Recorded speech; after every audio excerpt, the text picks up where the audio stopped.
Hola, hola, buenos días, por favor, ¿me escuchan bien? ¿Se escucha, se escucha?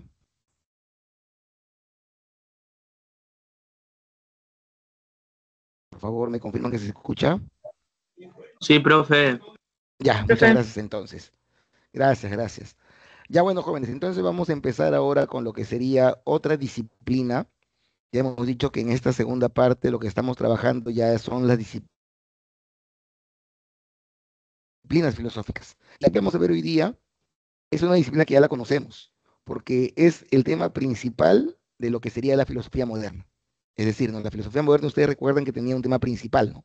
Ese tema principal es el tema que nos va a abocar el tema de esta etapa de lo que es la segunda disciplina que vamos a ver. Ya, ahora vamos a compartir pantalla para que podamos compartir el material. A ver, por eso es que vamos a encontrar conceptos que ustedes ya conocen. Ustedes ya conocen, por ejemplo, qué es la nociología. Ya conocen ustedes qué es la nociología y estoy seguro de que vamos a poder recordarlo que lo vimos en la etapa moderna de la cámara. Ojalá que no se distorsione mucho el tema para poder poner algunos ejemplos. Ya. A ver, jóvenes, entonces, hemos dicho que la filosofía se preocupa de diferentes facetas, particularidades, problemas del hombre. Uno de ellos es el conocimiento, ¿no? Entonces, cuando la filosofía se empieza a preocuparnos por el conocimiento, esa disciplina se llama no lo sé, porque sabemos que gnosis significa conocimiento y sabemos que logos significa teoría. Entonces, es la teoría del conocimiento. La nociología es esa disciplina filosófica que estudia al conocimiento. Ahora, piensen, ¿no? Miren, ¿no? Cuando hablamos de conocimiento, mínimamente hablamos de tres elementos. Primero es un sujeto cognoscente. Miren lo que estamos diciendo, ¿ah? Un elemento del conocimiento es el sujeto cognoscente. Profesor, ¿el celular es un sujeto cognoscente? No, no. No es un sujeto ni siquiera. Entonces, las cosas, los elementos materiales quedan excluidos porque no son sujetos. ¿Ya? Ahora, los animales son sujetos cognoscentes. Miren, ¿no? Hasta ahí ya tenemos toda una serie de reflexiones filosóficas, ¿no? Para ver quién es capaz de conocer. Y justamente por el desarrollo de la razón, por el desarrollo de la sensibilidad también, solamente se puede considerar sujeto cognoscente a una persona. O sea, ustedes son sujetos cognoscentes, yo soy sujeto cognoscente. Su perrito no es sujeto cognoscente. El celular no es sujeto cognoscente. Ahora, nos podríamos preguntar también, ¿no? ¿Qué es lo que hace que una persona sea un sujeto cognoscente? Que una persona sea un sujeto cognoscente lo hace que tenga facultades. Por ejemplo, tenemos la facultad de la razón. Sin la facultad de la razón, no seríamos sujetos cognoscentes. Tenemos la facultad de la experimentación, de la sensibilidad. Sin la sensibilidad, no seríamos sujetos cognoscentes. Entonces, ese es el primer elemento, el sujeto cognoscente. Ahora, para yo poder conocer, tenemos que reconocer la existencia de un mundo exterior. Porque si fuera mi mundo interior, sería mi imaginación, ¿no? Sería algo que yo imagino, sería algo que yo tengo una idea. Pero si yo reconozco la existencia de un mundo exterior, yo reconozco que en ese mundo hay objetos. Por ejemplo, en este mundo hay un celular. Por ejemplo, en este mundo hay por ejemplo, en este mundo hay un mouse. Por ejemplo, en este mundo hay un cargador. Por ejemplo, en este mundo hay una agenda. Son objetos cognoscibles. ¿Y qué es lo que hace que el celular, el cuaderno, el mouse, el vaso sean objetos conocibles? Ya no serían facultades, ¿no? Sino serían propiedades. Hay propiedades que tiene esta agenda. Esta agenda es rectangular. Hay propiedades de repente que tiene eh, entonces, el vaso. Este vaso tiene una boca circular, ¿no? Entonces, esa propiedad este, esta, este celular es más duro. Esta billetera de repente no es tan dura. Entonces, vamos a darnos cuenta de que los objetos cognoscibles tienen propiedades. Pero con un sujeto cognoscente y con un objeto cognoscible todavía no se produce el conocimiento. ¿El conocimiento cuándo se produce? El conocimiento se produce cuando nosotros como sujetos cognoscentes tenemos una representación mental del objeto al que hemos estado expuesto. Por ejemplo, ¿no? En este momento yo está frente a ustedes mi billetera. Ahí todavía no hay conocimiento. ¿Cuándo hay conocimiento? Cuando yo quito la billetera y les pregunto, ¿de qué color es mi billetera? Entonces ustedes tienen una imagen mental que les permite responder a la pregunta que yo les he hecho. De repente alguno verá que es marrón. De repente alguno no mira a la cámara y no sé de qué estamos hablando. Entonces va a depender de qué propiedades podemos tener. Ahora vamos a ir a un ejemplo un poquito más profundo. Yo agarro y le digo, no, este es un sujeto, este es un objeto cognoscible. Entonces yo agarro y les muestro esto, objeto cognoscible. Ahora, después de eso, les pregunto, ¿no? ¿Qué recuerda ese objeto cognoscible? Profesor, era una tarjeta. Profesor, era rectangular. Profesor, era de la empresa Visa. Hasta ahí bien, ¿no? Pero, ¿qué imagen tenía? La imagen de quién era. Profesor, era marinera. Pero, ¿de qué color era el vestido de la que bailaba marinera? Entonces, ¿qué te das cuenta? Que hay elementos que estás recogiendo, pero de repente no recoges todos los elementos. Entonces, yo aprendo una parte, una sección de lo que sería ese objeto cognoscible. Entonces, yo hoy día les digo a ustedes, mañana ponen una foto de su perro en su imagen. Entonces, todos ustedes tienen una imagen mental de su perro. Entonces, ese es el conocimiento. Cuando se produce la representación, justamente es lo que va a permitir que yo ya me haya apoderado de ese conocimiento. Ahora, algo interesante, curioso que podríamos mencionar es que si de repente yo te veo con sed y yo tengo solamente un vaso de agua, yo también tengo sed, y yo te veo a ti que ya estás a punto de morir y yo te doy mi vaso de agua, ¿qué significa? Significa que yo me quedo sin agua. Es decir, pierdo la propiedad del bien que yo tengo. Pero si yo hablamos del conocimiento y de repente tú no sabes cuál es la capital de Argentina y yo sí sé, que lo que va a ocurrir es que yo te voy a poder compartir y te voy a poder decir la capital de Argentina es Buenos Aires y tú no vas yo no voy a perder ese conocimiento. Tú lo tienes y yo lo tengo, porque es un intangible. Entonces, a nivel de conocimiento, el conocimiento es un intangible. Entonces, no se pierde, por eso compartir el conocimiento no te quita a ti nada, pero compartir un pan te quita a ti si una propiedad de un bien. Entonces, tres elementos de la nociología, de conocimiento, perdón: sujeto cognoscente, objeto cognoscible y la representación. Ya saben que en cualquier momento pueden preguntar si lo desean. Ahora pasamos a los problemas. Ya esto también ya lo hemos visto, ¿no? Ustedes recordarán muy bien que vimos que había el problema de la posibilidad y el problema del origen. Vamos a ver primero lo que sería el problema de la posibilidad. La pregunta que se hacen los filósofos ¿es posible conocer la realidad? Ante eso hay tres respuestas. La primera sería, ¿no? Los dogmáticos, los escépticos y los críticos. ¿Qué sostienen los dogmáticos? Dice, ¿no? El conocimiento es posible. Hay plena confianza en las facultades para conocer. ¿Qué significa eso? Los dogmáticos son los que piensan de que cualquier cosa que existe en la realidad se puede conocer. Ejemplo, hace 4 años más o menos nos empezamos a enfermar en el mundo y no sabíamos qué causaba esa enfermedad. Empezamos a investigar y nos dimos cuenta que había un virus. Ahora, ese virus no lo podíamos ver. ¿Cuándo lo pudimos ver? Con una facultad humana, que es la vista. Con esa facultad humana de la vista incrementada a través del microscopio, pudimos conocer qué es el COVID. Pudimos conocer su composición, cuántos mitocondrias tiene, cuántos aparatos de Golgi, cuántos ribosomas, lo que ustedes quieran. Pero podemos conocer ese virus del COVID. ¿Por qué? Porque si hay algo que existe en la realidad, yo lo puedo conocer. Profesor, ¿de qué está hecho Júpiter? ¿Júpiter está en la realidad? Sí, lo puedo conocer.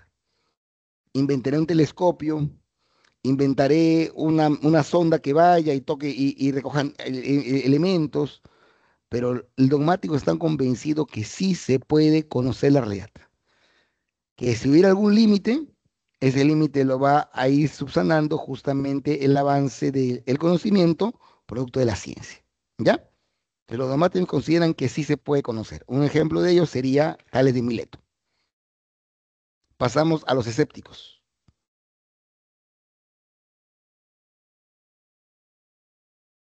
¿Qué nos proponen los escépticos? Los escépticos nos dicen que no es posible el conocimiento.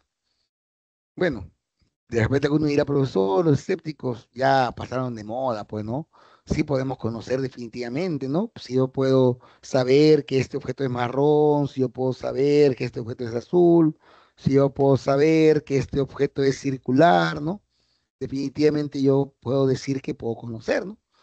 Pero el escéptico va un poquito más allá, ¿no? Y vamos a ponernos en un caso, ¿no? De repente yo en este momento les pregunto, ¿no? Chicos, ¿existen realmente las pirámides de Egipto? Te van a decir, sí, profesor, sí existen las pirámides de Egipto.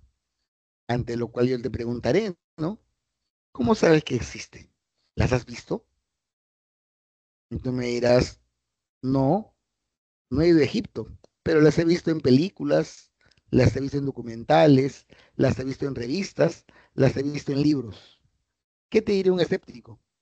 Chicos, yo en revistas, en películas, en documentales he visto aliens. Hay revistas, hay libros que hablan de aliens. ¿Eso hace que los aliens existan? Yo en libros, en revistas, de repente he visto la existencia de sirenas. ¿Eso hace que existan? Entonces lo que propone el escéptico es que dudemos de las cosas. No porque hayan 1000 personas que digan que las pirámides de Egipto existen, hace que eso sea verdad. Entonces el escéptico lo que hace es negar la posibilidad de conocimiento. Ahora, de repente alguno de ustedes es un poquito más perspicaz y me dice, profesor, yo el año pasado en mi fiesta de promoción, perdón, en mi viaje de promoción o mi salón nos fuimos a Egipto. Por lo tanto, yo sí puedo afirmar que con mis propios ojos he visto las pirámides. Por lo tanto, yo sí puedo decir que las pirámides de Egipto existen. Ah, interesante. Pero, por ejemplo, ¿no? Hace eh, 8 años, no, vamos a poner otro ejemplo. Vamos a poner, hace 8 años, pongamos un ejemplo. Hace 8 años, cuando uno iba a Pisco, encontraba una zona geográfica que se llamaba la Catedral. Una zona bien bonita, ¿no? Porque tenía una especie de montaña que tenía un arquito por donde los turistas pasábamos con nuestros yates, con nuestras embarcaciones. Pero hubo un terremoto y ese conocimiento de repente de un turista que vino a Perú, que dijo que estaba la catedral ahí, ahora ya no está. Entonces, ¿no? ¿Qué quiere decir? Quiere decir que la realidad cambia. Entonces, es posible que tú el año pasado, en diciembre, hayas conocido las pirámides de Egipto, pero hoy ya de repente no existe. ¿No ves que todos estamos en constante cambio? Hasta hace un par de días, me preguntaban a mí, ¿no? Por el tema, por el profesor, y de repente ustedes preguntaban, ¿no? Ah, el profesor es un pelucón, porque tenía el cabello largo, pues, ¿no? Pero ya la vida me ha obligado a cortarme el cabello. Entonces ya no pueden decir que soy un pelucón. O sea, esa descripción con la cual me asociaban ya cambió. Entonces, el escéptico considera que no es posible decir que conocemos algo, que siempre debemos suspenderle juicio, que siempre debemos dudar, porque realmente las cosas cambian de tal manera que el conocimiento no es posible. Esa sería la segunda respuesta, ¿no? Que ya conocemos lo que sería el tema del escepticismo. Y la tercera respuesta hacia la posibilidad de conocimiento es la que nos traía Kant, ¿no? Con el criticismo. ¿Qué entenderíamos por criticismo? Recuerdan ustedes, ¿no? Que nos decía Kant, ¿no? Si le preguntan a Kant, ¿es posible conocer? El que va a decir, sí, pero no. ¿Cómo es eso, profe? Sí, pero no. Sí podemos conocer, pero no podemos conocerlo todo. Para Kant, miren esta moneda. Esta moneda tiene un lado que ustedes están viendo, pero tienen un lado que ustedes no están viendo. Esta tarjeta tiene un lado que ustedes están viendo, pero tienen un lado que ustedes no están viendo. Para Kant, el lado que ustedes están viendo se llama fenómeno. Es decir, ¿no? Solamente podemos conocer al fenómeno. Solamente podemos conocer al fenómeno. ¿Y qué no podemos conocer? No podemos conocer el noumeno. ¿Qué es el noumeno? El noumeno serían las esencias platónicas. No podemos conocer nunca, nunca en el intento. Es imposible conocer el noumeno. Vamos a poner un ejemplo. La mesa. Un objeto tan sencillo como la mesa. ¿Por qué un objeto que es de madera es lo mismo que un objeto que es de plástico? ¿Por qué un objeto que es de madera de cuatro patas es lo mismo que un objeto de plástico que de tres patas? ¿Por qué un objeto de madera blanca de plástico es lo mismo que un objeto de plástico verde de cuatro patas y plana? ¿Qué quiere decir? Quiere decir que las cosas cambian. Puede ser de madera, de metal, de hielo, de plástico, de alambre, puede ser de fierro, pero es mesa. La esencia de mesa nunca la vamos a conocer. Yo voy a poder conocer esta mesa que está frente a mí. Esta mesa que está frente a mí es de madera. Esta mesa que está frente a mí tiene cuatro patas. Esta mesa que está frente a mí tiene color marrón. Esa propiedad yo la puedo conocer. Pero si me preguntan cómo dos objetos diferentes en algunas propiedades son lo mismo, como un Shih Tzu que mide creo 15 centímetros, es peludo y tiene dientes puntiagudas, es lo mismo que un Rottweiler o un Dogo o un Doberman o un Rottweiler, yo no podría responder, ¿no? Pero son lo mismo. Entonces la esencia de perro yo no la voy a poder obtener. El noumeno de perro yo no lo voy a poder obtener. Solamente voy a poder conocer al perro en su aspecto fenoménico. Ya entonces sí podemos conocer, pero solamente una parte. Esa parte se llama fenómeno, no podemos conocer la otra parte que se llama noumeno. Ya el fenómeno tiene condiciones a priori que permiten ordenar los datos sensibles. Ya, entonces, esas serían las tres respuestas acerca de la posibilidad de conocimiento. Ya tenemos los elementos, ya tenemos la pregunta acerca de la posibilidad. ¿Alguna consulta, duda sobre lo que es la posibilidad de conocimiento? ¿Está todo claro? Pues si está todo claro en lo que respecta a la posibilidad de conocimiento, pasaremos a lo que es la pregunta por el origen del conocimiento. ¿Ya? La pregunta por el origen del conocimiento. Ya pues, de repente ya respondemos, profesor, si es posible el conocimiento. Ahora, ¿qué nos toca preguntarnos? ¿Cuál es el origen del conocimiento? Y vamos a tener también tres respuestas. La respuesta racionalista, la respuesta empirista y la respuesta criticista. Esas son las tres posibles respuestas que tenemos acerca del origen del conocimiento. Vamos a empezar por el racionalismo. Claro que nos acordamos, ¿no? Nos acordamos que cuando hablamos del racionalismo, hacíamos mención a Descartes, ¿no? Y recuerdan que Descartes decía de que el conocimiento se origina en la razón. Ahora, esto no quiere decir que no tengamos cuerpo. A veces de repente en nuestra interpretación decimos, seremos como cerebros andantes, de tal manera que la razón esté ahí y no importe la presencia de un cuerpo. No, no. Ya hemos visto cuando veíamos la filosofía moderna que sí existe lo que denominamos el tema de, de, de, de un cuerpo. Pero lo que dicen los racionalistas es que no conocemos en el cuerpo, conocemos con la razón. ¿Cómo es esto, profesor? A ver, yo me gustaría poner un ejemplo. Mm, ya, eh, a veces a todos se nos ha dormido una pierna. Pero ustedes están en el carro, en la combi, un poco incómodos, un poco chuecos, ya que las combis son bien pequeñas, y nuestra pierna se nos ha dormido, entre comillas. Y en ese momento yo pellizco la pierna, nada. Yo podría clavarme en la pierna un clavo y no voy a sentir nada. ¿Por qué ocurre eso? Porque el nervio que conduce mi pierna hacia el cerebro está de alguna manera bloqueado. Entonces la información que tiene mi pierna no llega a mi cerebro.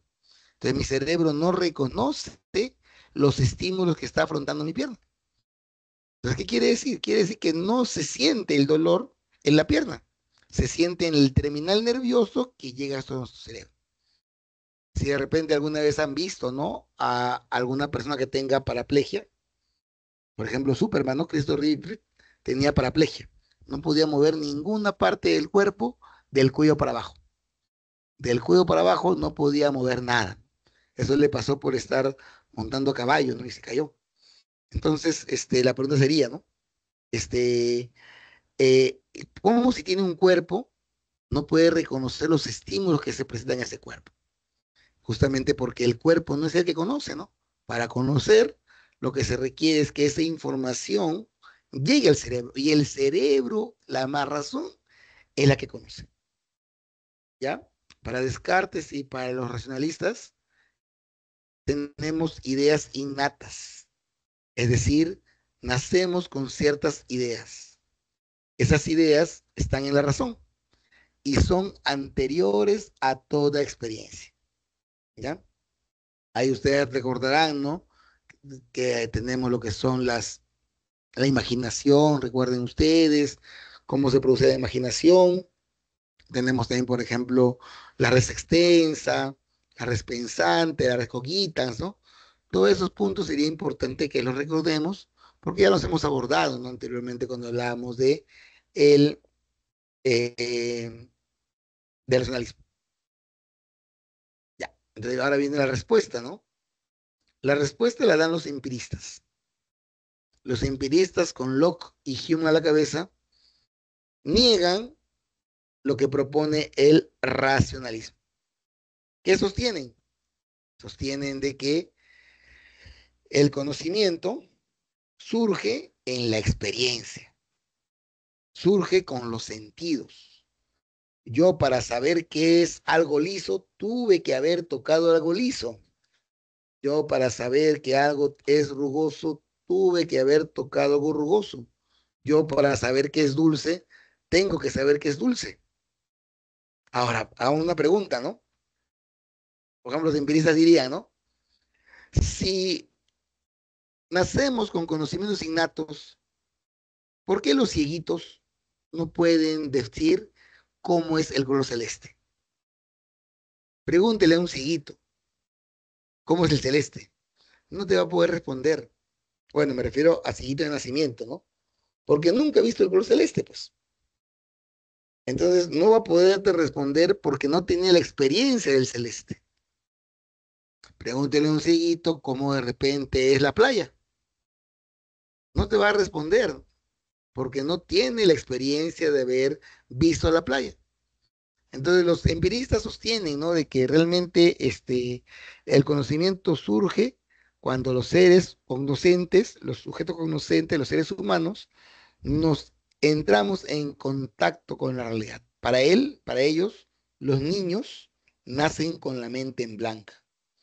Esa mente en blanco para los empiristas es denominada la tabula rasa. Los niños nacen con la mente en blanco y con cada experiencia que afrontan en su vida van llenando ese tipo de conocimiento. Por ejemplo, ustedes ven un bebito de repente, le dan una sonaja, se la mete a la boca y empieza a sentir algún tipo de estímulo al tener un objeto en la boca. Entonces, él ya reconoce de alguna manera ese estímulo. Antes de ese estímulo, el niño no sabía qué era. Al niño le dan de comer de repente una papilla, de repente le dan de comer zanahoria y va a sentir, ¿no?, el sabor de cada uno de esos elementos. Entonces, el empirismo nos dice que hay que tener en cuenta que el ser humano nace con lo que sería una tabla rasa y que se va llenando a medida que vamos nosotros experimentando lo que sería el tema de las experiencias.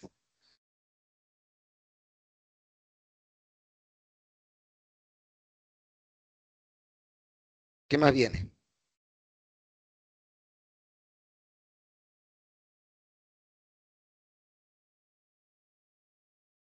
La tercera respuesta. La tercera respuesta tiene que ver con lo que sería el tema del criticismo. ¿Qué nos dice el tema del criticismo?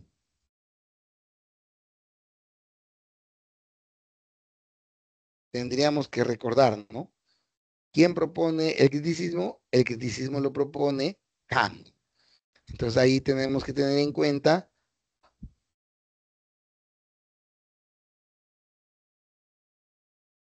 lo siguiente. A veces, cuando hablamos de la filosofía, nos damos cuenta de que algunas cosas surgen por negación, ¿no? Los empiristas negaron a Descartes y propusieron justamente esa doctrina que se basa en la sensibilidad de la experiencia. Los escépticos se opusieron a los dogmáticos y crearon justamente esa duda en la posibilidad de conocimiento.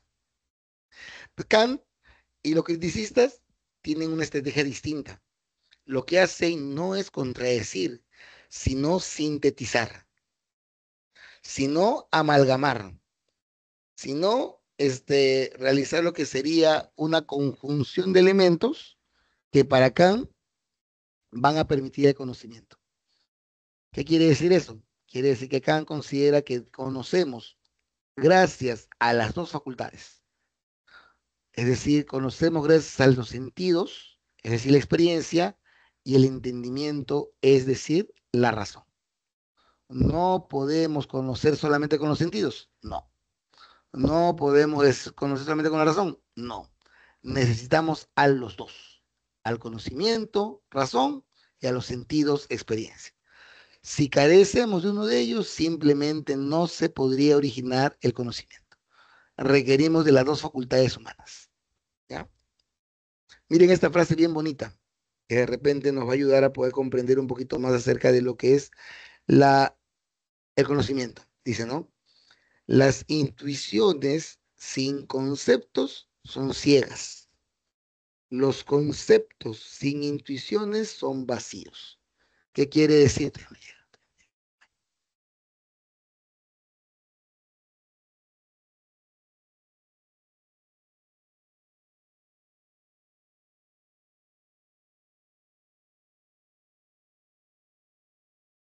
A ver, ¿cómo explicamos esto? A ver, vamos a empezar lo siguiente, ¿no? Recuerden ustedes que cuando hablamos de intuiciones, lo asociamos más a los sentidos. Y cuando hablamos de conceptos, lo asociamos más a la razón.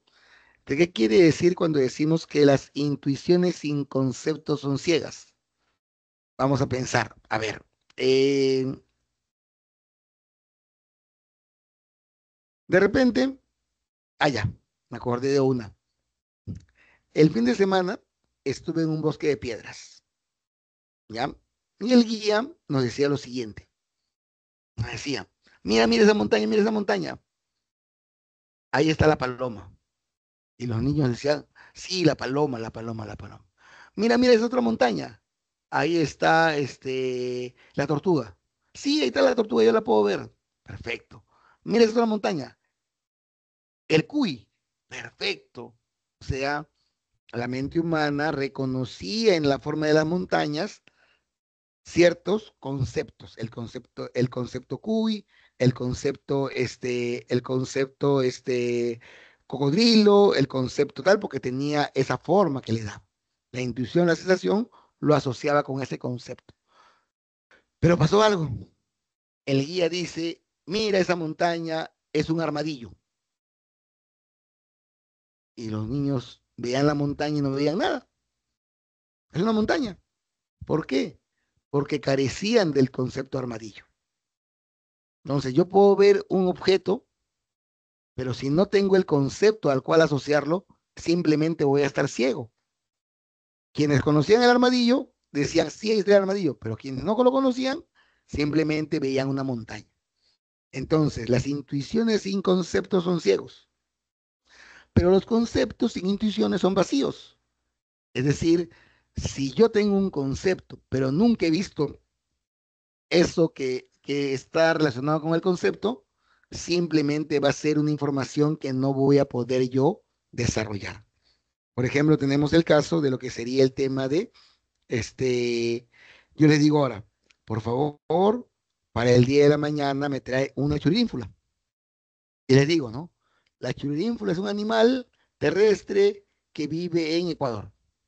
Estoy inventando por si acaso, pero como ustedes nunca han tenido la experiencia de tener una churínfula, no van a poder traerme nada, porque no van a poder reconocer a una churínfula por más que la tengan al frente. Entonces, un concepto, si es que yo no he tenido la experiencia de contactarme con con la experiencia que me produce el contacto con él, simplemente es vacío. ¿Ya?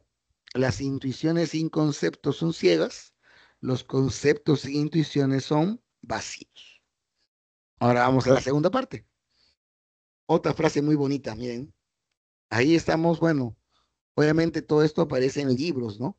Libros completos de varias páginas. Por ahora solamente estamos trabajando en lo que sería el tema de un pequeño texto dentro de lo que sería en este caso la crítica de la razón pura de Kant, ¿no? Ahora tenemos el caso de la frase, ¿no? Los objetos nos vienen dados mediante la sensibilidad y ella es la única que nos suministra intuiciones. Por medio del entendimiento, los objetos son pensados y de él proceden los conceptos. Vamos a leerlo nuevamente. Los objetos nos vienen dados mediante la sensibilidad y ella es la única que nos suministra intuiciones. Por medio del entendimiento, los objetos son pensados y de él proceden los conceptos. Ahí está la frase. La pueden ver en la pantalla si desea. La pregunta es, ¿el conocimiento empieza en los sentidos o empieza en la razón? ¿O empieza en los dos al mismo tiempo? Entonces, ¿qué dice? Los objetos nos vienen dados mediante la sensibilidad. Es decir, este objeto me viene dado desde la sensibilidad. La sensibilidad con la que yo toco este objeto, la sensibilidad con la que yo veo este objeto, la sensibilidad con la que yo huelo, con la que yo sabo, con la que yo escucho este objeto, es lo que suministra el conocimiento. Entonces, todo conocimiento empieza con la sensación. En esa parte le estaría dando la razón a nuestro amigo Descartes, perdón, a nuestro amigo Loco, a nuestro amigo Hume, que el conocimiento empieza con ese elemento que es el tema de la sensibilidad. Y ella es la única que nos suministra intuiciones. ¿Recuerdan que era la intuición? La intuición es cuando ya hay una apropiación, ¿no? De eso que me transmite las sensaciones. Por medio del entendimiento, los objetos son pensados. O sea, después de poder utilizar el entendimiento, recién se pueden producir los conceptos. Entonces, ¿qué quiere decir? Quiere decirnos que cuando trabajamos el tema del conocimiento desde el punto de vista criticista, requerimos de ambas facultades. Vamos a poner un ejemplo. Es un ejemplo de repente que nos puede ayudar a ver cómo se complementan los sentidos con el conocimiento. Haga un experimento, ¿no? Párense de repente en la puerta de su casa, si es que viven en una calle larga, y miren hacia el horizonte. De repente van a ver al lejos una mancha. esa mancha se va a ir, esa mancha es una mancha solamente, pero esa mancha se va a ir acercando a nosotros. En ese acercamiento a nosotros nos va a producir lo que es un reconocimiento de lo que es esa mancha. Es decir, mi razón va a empezar a configurar los elementos de esa mancha y va a decir, ahí viene mi mamá. O sea, mis sentidos captan a la persona, al ser que está acercándose, pero mi razón le da la forma de mi mamá. Mi mamá es un poquito gordita, mi mamá es un poquito bajita y reconoce en ese objeto, en ese ser que está acercándose a mi mamá. Entonces, yo requiero, ¿no? Para poder formar ese conocimiento de ambas facultades. Si solamente tuviera la razón, no podría conocer. Si solamente tuviera los sentidos, no podría conocer. Entonces, es, como se dice, la necesaria participación de esos dos elementos en lo que sería el tema de ello. Ahora viene lo siguiente. Y es, bueno, este tema es un poquito corto, vamos a dar más tiempo para que luego ustedes puedan hacer la práctica, pero tenemos el último concepto. Los últimos conceptos tienen que ver con lo que es la verdad. Si hablamos del conocimiento, hablamos de la verdad, ¿no? Entonces vamos a tratar de reflexionar un poquito acerca de qué es la verdad. Hay muchos conceptos de verdad. Vamos a solamente enfocarnos en tres conceptos de verdad que son los que deben de alguna manera guiar nuestro entendimiento. En principio tenemos la verdad clásica. La verdad clásica se obtiene por lo que sería la verdad por correspondencia. ¿En qué consiste la verdad por correspondencia?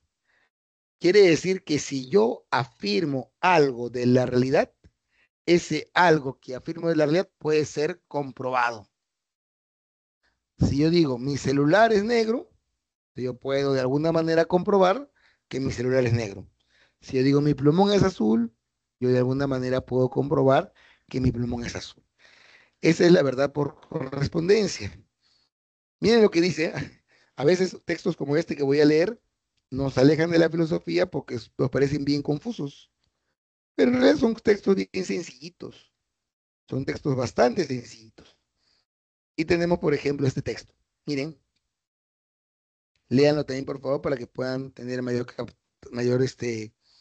contacto con este texto. Dice, decir de lo que es que no es o de lo que no es falso. Mientras que decir de lo que es o de lo que no es verdadero. ¿Qué nos dice Aristóteles en este texto? Pregunta, ¿la moneda es cuadrada? Estoy diciendo lo que no es de lo que es. Por lo tanto, eso es falso. Digo, la moneda es circular.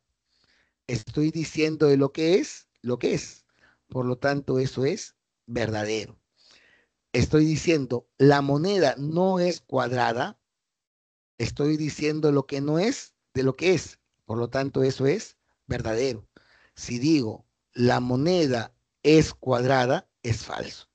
Entonces, ¿qué quiere decir? Quiere decir que yo puedo obtener la verdad a través de la afirmación que puede ser confirmada mediante la experiencia, pero también puedo obtener la verdad por correspondencia ante la negación de lo que no es. Y también puedo obtener la verdad de un modo similar, ¿no? Entre lo que es y lo que no es. Entonces, si yo en este momento les digo, ¿no? Acá atrás de mi pared que está mostrándose en la cámara, hay una ballena. Uno dirá, profesor, voy a ir a ver atrás de usted para ver si realmente hay una ballena. No, profesor, es mentira, no hay una ballena. Perfecto. Confirmaron que lo que yo estoy afirmando es falso. ¿Por qué? Porque pudieron confirmar el hecho de que mi afirmación no correspondía con lo que está ocurriendo en la naturaleza. Esa es la verdad por correspondencia, ¿no? Cuando podemos hacer partícipe, perdón, el tema de corresponder ese tipo de cosas. Ahora, hay curiosidades, ¿no? Obviamente, hemos dicho que la problematización es una de las características más importantes de la filosofía. Y años más tarde surge Schrödinger, ¿no? Quien de alguna manera pone un experimento en el cual un gato está vivo y está muerto al mismo tiempo. Entonces, ya pueden de repente buscarlo en YouTube, ¿no? Para profundizar, ¿no? Si a uno le interesa un poquito más el tema de la correspondencia. También, ¿no? Eh, tenemos lo que sería la verdad por evidencia. Hay un segundo concepto de verdad. ¿Qué quiere decir la verdad por evidencia? Es cuando un hecho de repente no lo podemos comprobar, pero resulta tan claro y distinto, tan evidente, que realmente tiene que pasarse como algo verdadero. Vamos a poner un ejemplo. De repente yo soy un aventurero. A mí me gusta viajar. Me gusta ir por lugares bastante inhóspitos. De repente me creo mismo Indiana Jones, ¿no? Ese personaje de las películas que buscaba ruinas y ciudades perdidas. Entonces de repente yo un día emprendo un viaje a la selva del Perú y encuentro una ciudad tapada por arbustos. Y digo, ¿no? Qué suerte tengo. Después de tantos años de búsqueda, he encontrado la ciudad perdida del Dorado. Voy a ingresar y yo voy a ser el primer hombre que ingrese a esta ciudad en más de 500 años. Ingreso y de repente en una de las salas de ese complejo encuentro una botella de gaseosa y dos vasos. Yo no estoy viendo en ese momento a un hombre que ha estado antes que yo, y si es una Coca-Cola es que no es muy antiguo. Si son dos vasos es que no es muy antiguo. Pero el hecho de encontrar a Coca-Cola en dos vasos me puede a mí hacer saber que es evidente que hubo otro ser humano en los últimos 100 años, a pesar que no he visto al ser humano. Es como cuando hay huellas en la nieve, ¿no? De repente yo digo, uy, no vino Juan, pero veo huellas en la nieve, se ha venido alguien. Entonces, no, yo no estoy viendo la persona, pero las huellas en la nieve hacen evidente que alguien vino. Ahora vamos a ver el problema de la evidencia, ¿no? Ahí vamos a imaginarnos un casito. Imaginen que estamos en clases presenciales, ¿ya? Y yo entro al salón de clase a hacer mi clase de filosofía, ¿ya? Estoy haciendo mi clase de filosofía. En eso, gente que está fuera del salón empieza a escuchar disparos. Escucha más de 100 disparos. Y, bueno, un poco preocupados, se empiezan a acercar con cuidado al salón y en eso yo salgo corriendo del salón. Entra el encargado y ve que todos ustedes están muertos. Todos ustedes están muertos. Entonces viene la policía y dice, es evidente que el que mató a los alumnos fue el profesor. ¿No ves que él es el único sobreviviente? Salió corriendo, pero de repente mi abogado dice, ¿no? ¿Alguno de ustedes ha visto a mi defendido dispararle a los alumnos? Obviamente no, ¿no? No podríamos aplicar la verdad por correspondencia, porque nadie puede comprobar con los hechos el hecho que yo haya sido el que haya disparado a los alumnos. Y entonces el abogado dice, ¿no? Eso. A lo que la policía le responde, le dice, no, pero ya se fregó, porque hemos encontrado las huellas de su cliente en el arma que ha asesinado a los demás. Ahora mi abogado dirá, pero, bueno, antes de eso, ¿no? Puede ser que el asesino haya sido uno de los mismos alumnos, que de repente mató a sus compañeros y se disparó a sí mismo. Y el profesor, como es más vivo que todos, se escapó a tiempo y pudo sobrevivir. Entonces, el hecho que yo haya sido el único sobreviviente no me convierte necesariamente en el culpable. Pero, profesor, ya se fregó porque hemos encontrado sus huellas en el arma. ¿Qué va a decir mi abogado? No, lo que pasa es que mi cliente quiso proteger a los alumnos y empezó a forcejear con el delincuente. Y ahí es donde dejó impregnadas sus huellas. Así que más bien mi cliente es un héroe. No podemos decir que porque veamos las huellas haya sido él el culpable. Y de repente agarra y dice, no, pero acabamos de leer, ¿no?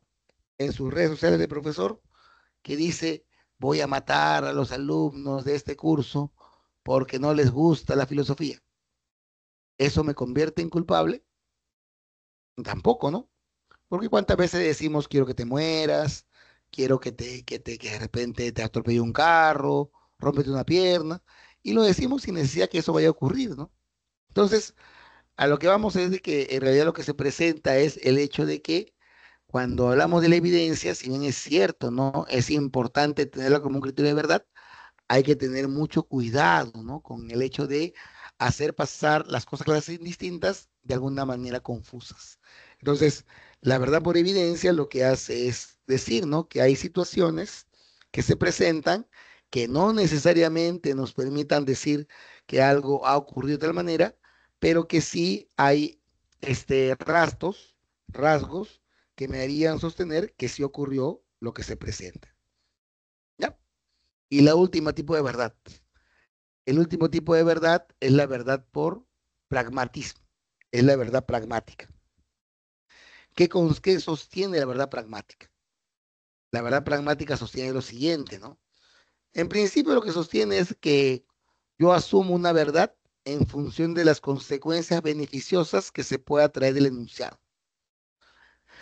¿Qué quiere decir eso? Quiere decir eso que la verdad se puede interpretar. De repente, ¿no? Yo por ahí les digo a ustedes, ¿no? Vamos a hacer un sorteo. El que tiene el número más alto sale primero de clases y el que tiene el número más bajo de clases sale más tarde.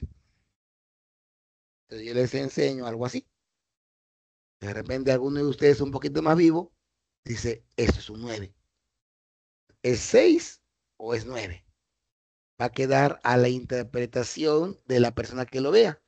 Si a mí me conviene, lo voy a hacer pasar por 9.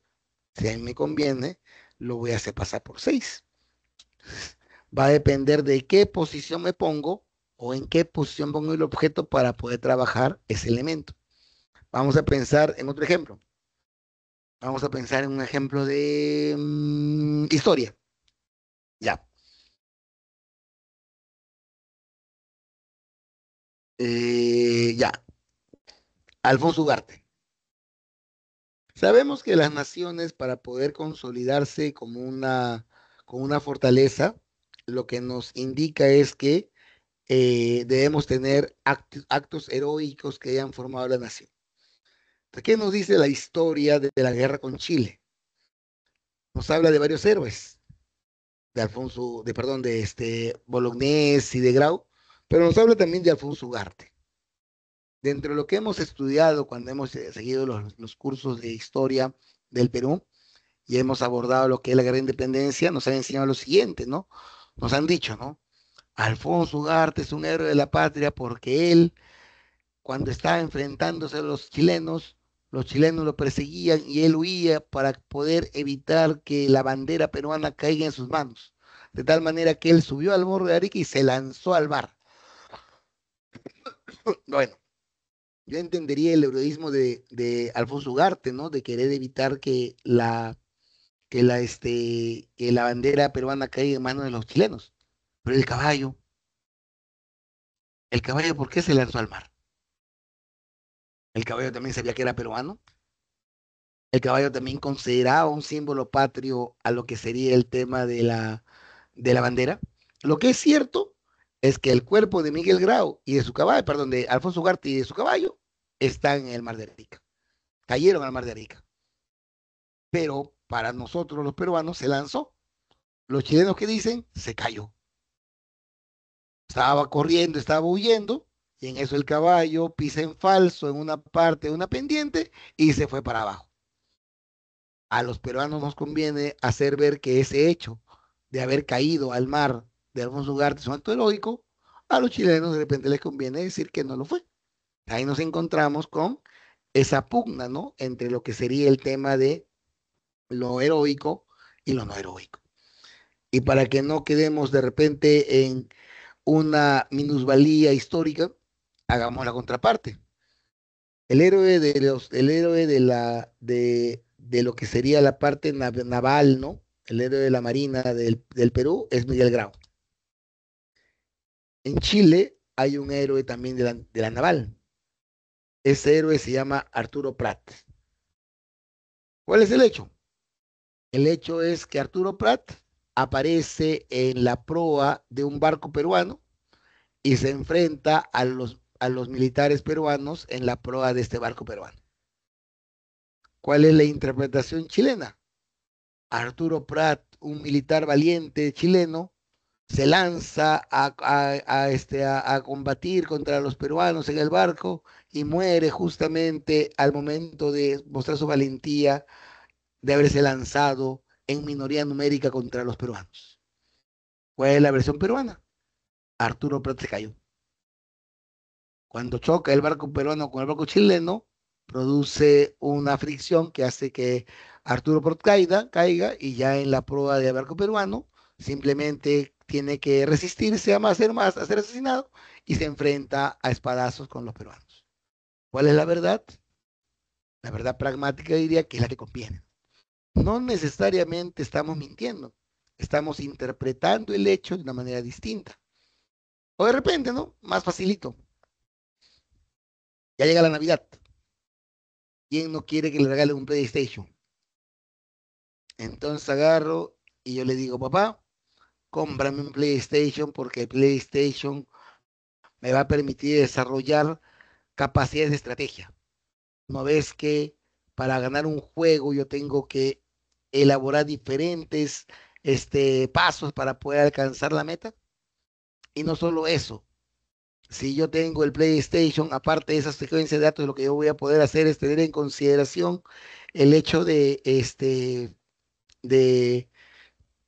de poder generar, ¿no? Lo que sería algún tipo de, de,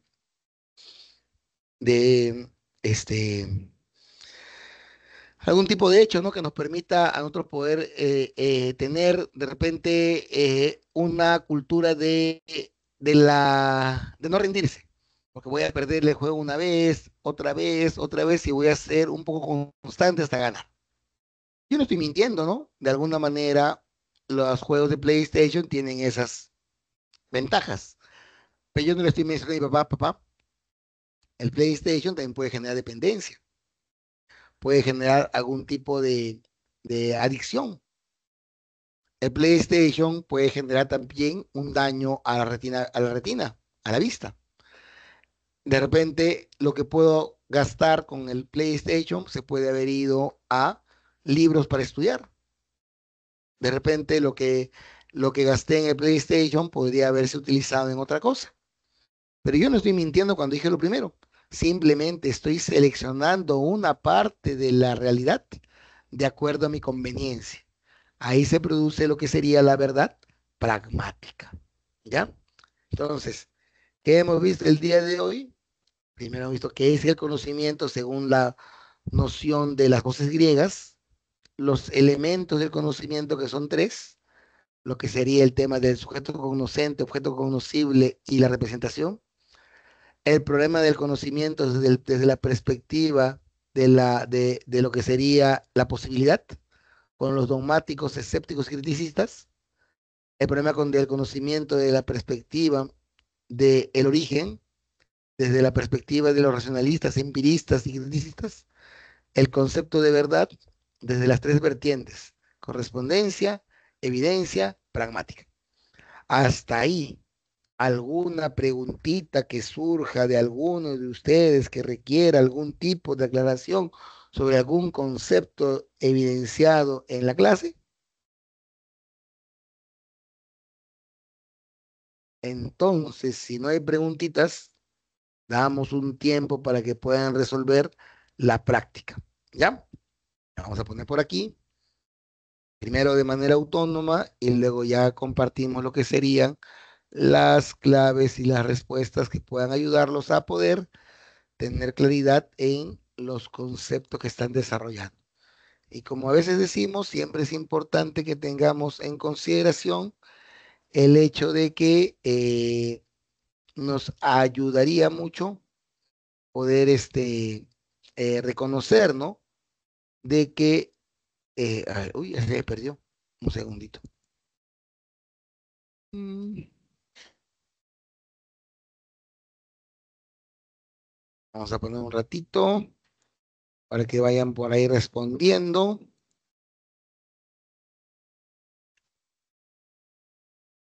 Mm,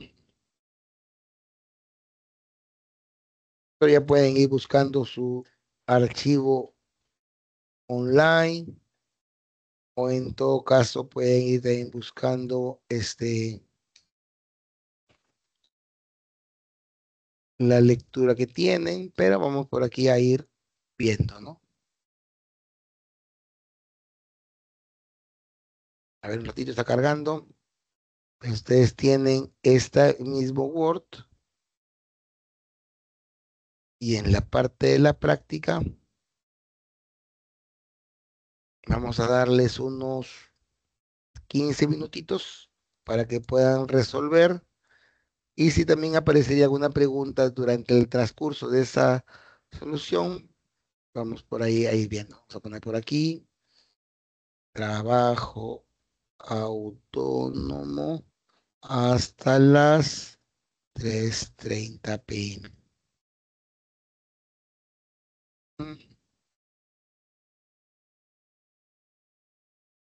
Por aquí.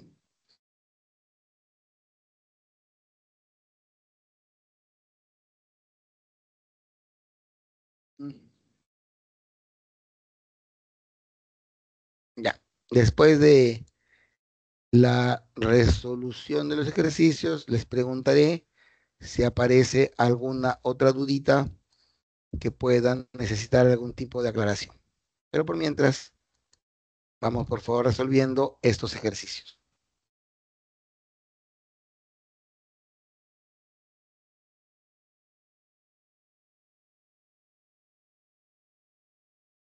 Jóvenes, vamos a ver si nos ha ido bien en la resolución de la práctica.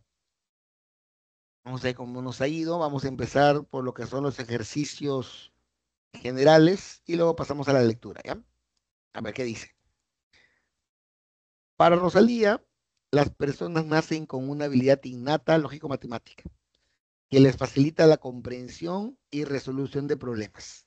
Sin embargo, según los planteamientos psicopedagógicos, los niños no conocen las verdades matemáticas en una etapa tan temprana. Más bien, las matemáticas se inician con una breve introducción motivadora, la cual posibilita el interés y la actuación de los estudiantes. De acuerdo a la información, ¿qué se infiere de Rosalía? ¿Qué podríamos decir que Rosalía de alguna manera presenta? Segundo, por favor. Sería la A, la B, la C, la D o la E. ¿Cuál es la que de alguna manera, si pueden, me lo ponen por el chat para que también de alguna manera quede un poquito registrado eso? Pero en este caso ya sabemos claramente de que estaríamos hablando de la alternativa B, ya que confirma las críticas realizadas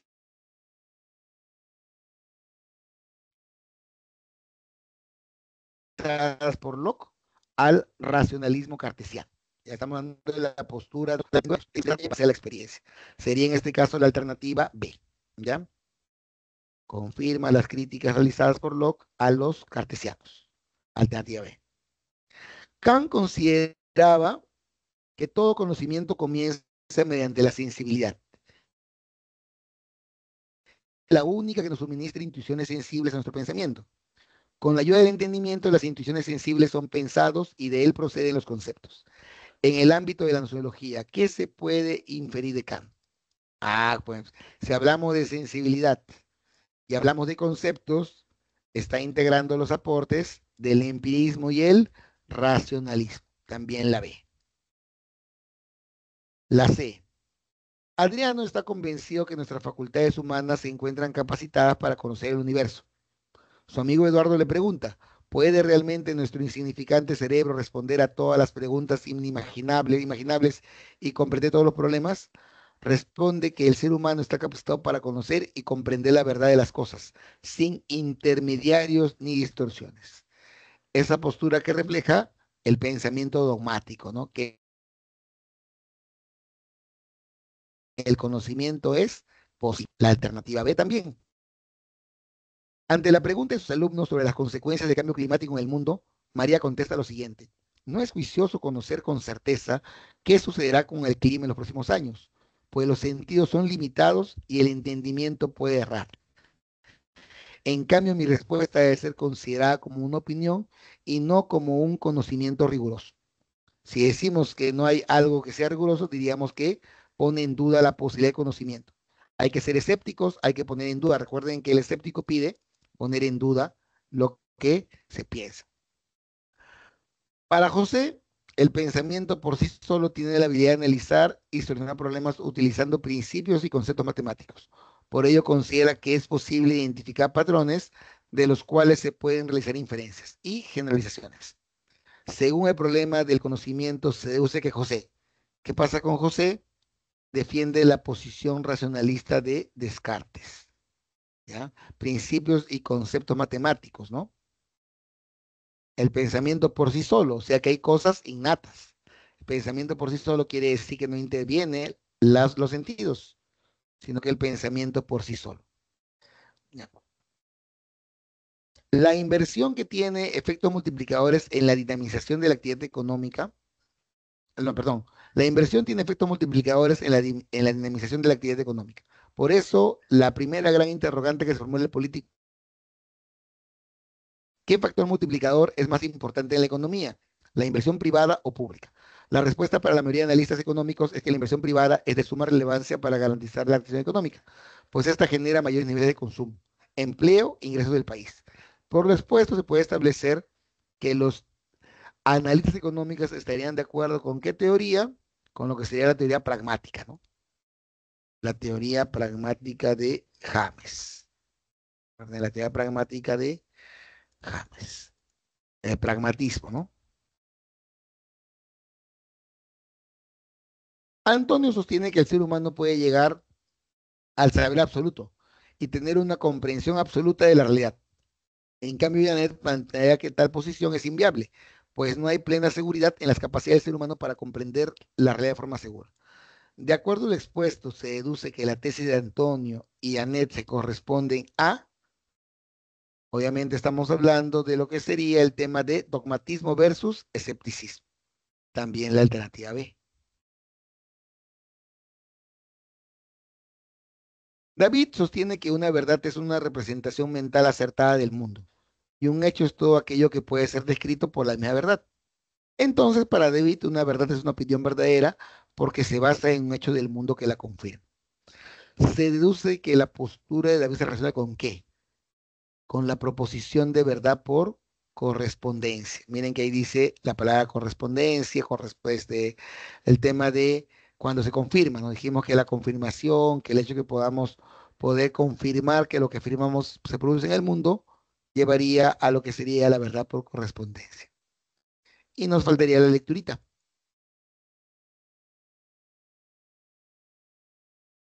Ya.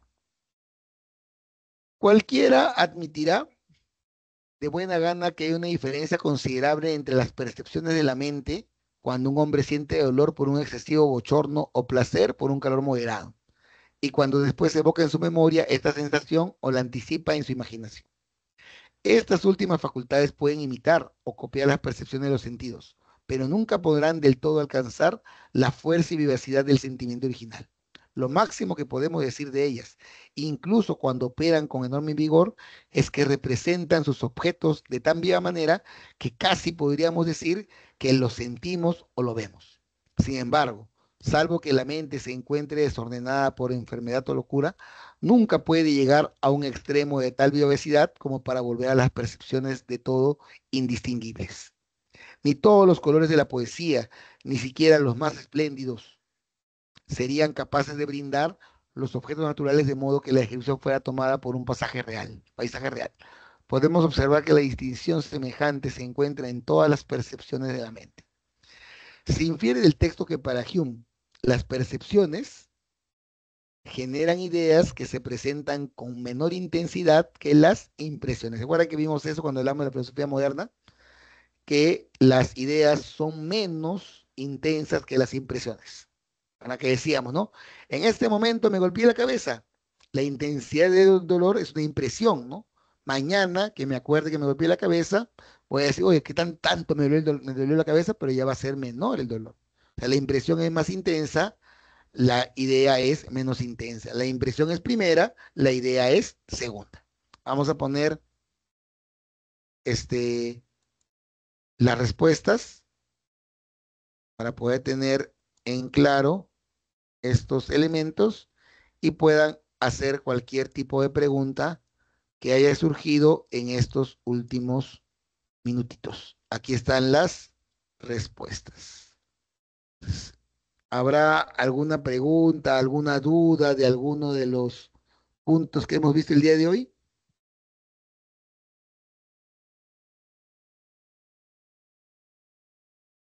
Ya. Entonces, ya por favor, repasen y para la siguiente ya veremos otra disciplina filosófica. Recuerden asociar los contenidos que vimos cuando revisamos la filosofía moderna con los contenidos que estamos viendo ahora que revisamos lo que sería la filosofía basada en la disciplina del conocimiento. Muy buenas tardes con todos, cuídense hasta la siguiente semana.